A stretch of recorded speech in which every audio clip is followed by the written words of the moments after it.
انسان جب زمین پر نگاہ ڈالتا ہے تو یہ سوال اس کے دل میں ضرور اٹھتا ہے کہ میں یہاں آیا کہاں سے؟ میرے آنے سے پہلے کیا کوئی اور یہاں تھا؟ اور یہ سب نظام آخر کب سے جاری ہے؟ یہ سوال نیا نہیں، جب سے انسان نے سوچنا شروع کیا تب سے وہ اپنے ماضی کی پرتیں کھولنے کی کوشش کرتا آیا ہے۔ لیکن سچ یہ ہے کہ اس کائنات کی کہانی انسان کے آنے سے بہت پہلے شروع ہو چکی تھی، وہ کہانی جس کے صفحات اللہ تعالیٰ نے اپنے کلام میں جگہ جگہ کھول کر دکھائے ہیں۔ قرآن پاک ہمیں آغاز کی طرف لے جاتا ہے، جہاں سب کچھ خاموش تھا، نہ زمین کی حرکت تھی نہ آسمان کی روشنی۔ اللہ تعالیٰ نے فرمایا، کیا کافروں نے نہیں دیکھا کہ آسمان اور زمین بند تھے، پھر ہم نے انہیں پھاڑ دیا؟ سورۃ الانبیاء آیت نمبر 30۔ یہ وہ لمحہ تھا جب کن کا حکم گونجا اور مادہ، توانائی اور زندگی کی بنیاد رکھی گئی۔ یہ وہ ابتدا تھی جس سے نظام کائنات وجود میں آیا۔ وقت گزرتا گیا، زمین ٹھنڈی ہوئی، پانی برسا، پودے اگے، پہاڑ قائم ہوئے۔ یوں زمین ایک ایسی بستی بننے لگی جہاں زندگی ممکن تھی، لیکن ابھی زمین خالی تھی، کوئی ایسا ذی شعور موجود نہ تھا جو اپنے رب کی معرفت حاصل کرے یا اس کے احکام پہ چلے۔ یہاں سے اللہ تعالیٰ نے ایک اور مخلوق پیدا فرمائی، جنات کی مخلوق۔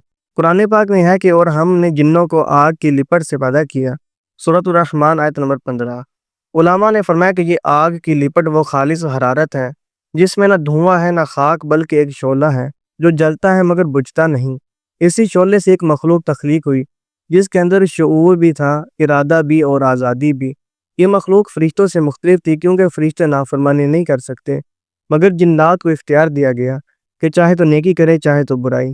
جنات زمین پر بسائے گئے، ان کی اپنی بستیوں، قبیلوں اور نسلوں کا ایک نظام وجود میں آیا۔ وہ سمندروں کے کناروں پر، جنگلوں میں اور پہاڑوں کے درمیان آباد تھے۔ ان میں عبادت گزار بھی تھے اور سرکش بھی تھے۔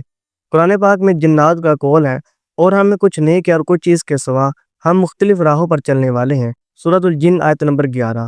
وقت گزرتا گیا، جیسے انسانوں میں نیکی کے ساتھ برائی بھی بڑھتی ہے، ویسے جنات میں بھی غرور، ظلم اور فساد عام ہونے لگا۔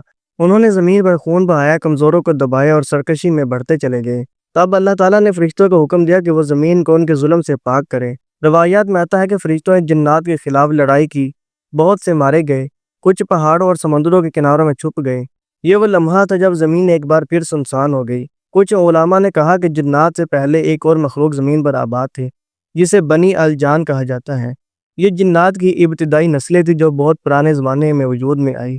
ان کے آثار جنات کے قصوں میں باقی رہ گئے، مگر ان کی تفصیلات اللہ ہی جانتا ہے۔ بعض مفسرین نے لکھا ہے کہ ان مخلوقات نے بھی زمین پر آباد ہو کر فساد پھیلایا، تب انہیں ہٹا کر جنات کو لایا گیا۔ اب ذرا انسان کی تخلیق کے پس منظر پر غور کیجیے۔ جب فرشتوں نے کہا کہ زمین پر فساد ہوگا تو اللہ تعالیٰ نے انہیں علم کے ذریعے قائل فرمایا۔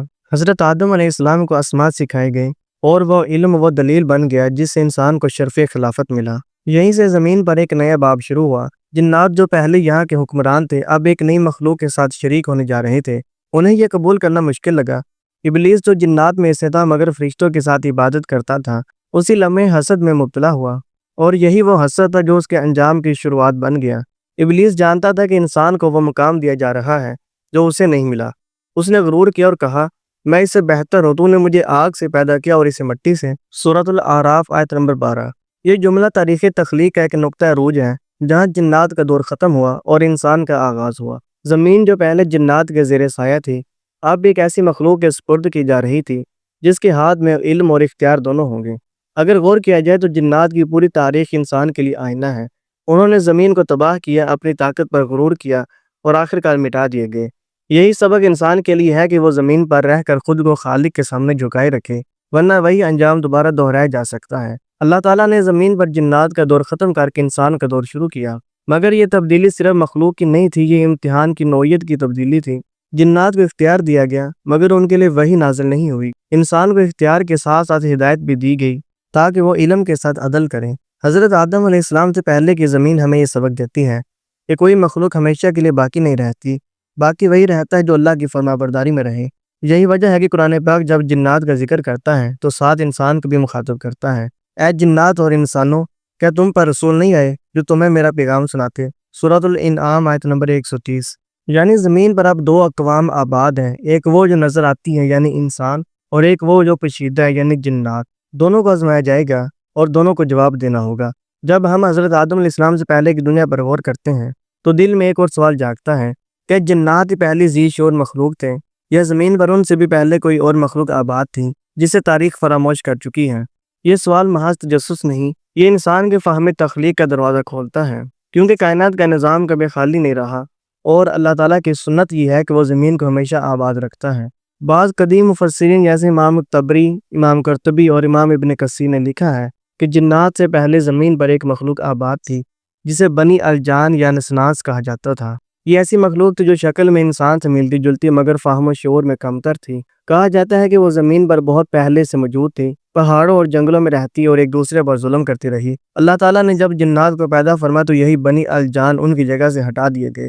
امام قرطبی فرماتے ہیں بنی الجان زمین پر جنات سے پہلے تھے، اور جب وہ فساد کرنے لگے تو اللہ نے انہیں ختم کر کے جنات کو بسایا۔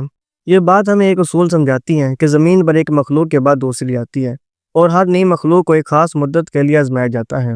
آج کی سائنسی تحقیق بتاتی ہے کہ زمین کی عمر تقریباً 4.5 ارب سال ہے، اور اس طویل مدت میں لاکھوں نسلیں آئی اور مٹ گئی، پھر آبی مائکرو آرگینزم، پہلے حیاتاتی اجسام مخلوقات، پھر زمین پر رینگنے والے جانور، پھر پرندے، اور آخر میں عقل رکھنے والے جاندار۔ یہی وہ جگہ ہے جہاں بعض مفسرین اور محققین نے کہا ممکن ہے کہ اللہ تعالیٰ نے حضرت آدم علیہ السلام سے پہلے ایسی ذی روح مخلوقات پیدا کی ہوں جو انسان سے ملتی جلتی ہوں، مگر نبوت، وحی اور شعور کامل سے محروم ہوں۔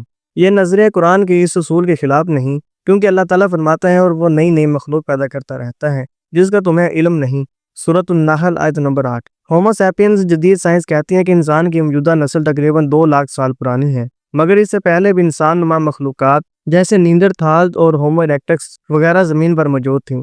اگرچہ وہ قرآن میں مذکور انسان نہیں تھے، مگر ممکن ہے وہی وہ قدیم مخلوقات ہوں جنہیں مفسرین نے نسنانس کہا۔ قرآن انسان کو عقل، ارادہ اور وحی کے ساتھ خاص کرتا ہے، جبکہ ان سے پہلے کی مخلوقات صرف حیاتاتی وجود رکھتی تھیں۔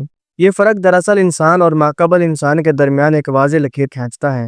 جب اللہ تعالیٰ نے فرشتوں سے فرمایا کہ آدم کو سجدہ کرو تو ابلیس نے انکار کیا۔ یہ وہ لمحہ تھا جب جنات کا امتحان شروع ہوا۔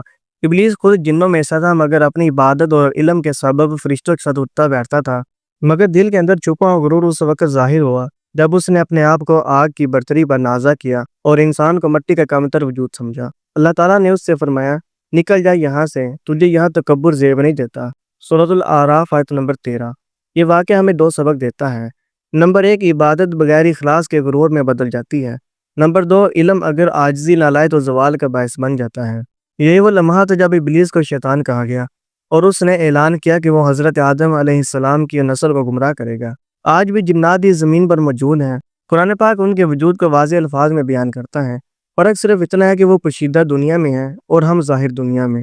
دونوں کو امتحان دیا گیا اور دونوں کے لیے جزا اور سزا مقرر ہے۔ فرشتے نور سے بنے، جنات آگ سے اور انسان مٹی سے، مگر تینوں کا خالق ایک ہے۔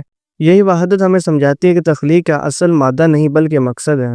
جو اپنے مقصد کو بھول جائے وہ اپنی اصل کھو دیتا ہے۔ حضرت آدم علیہ السلام سے پہلے کی مخلوقات کا واقعہ ہمیں یہ سبق سکھاتا ہے کہ زمین ہمیشہ ان کے ہاتھ میں رہی تو خود کو رب کے سامنے جھکاتے رہے۔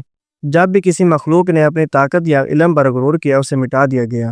آج انسان کے پاس علم بھی ہے، ٹیکنالوجی بھی، مگر اگر وہ عدل چھوڑ دے، ظلم پر اتر آئے تو وہی انجام دوبارہ دہرایا جا سکتا ہے جو جنات یا پرانی مخلوقات کو پیش آیا۔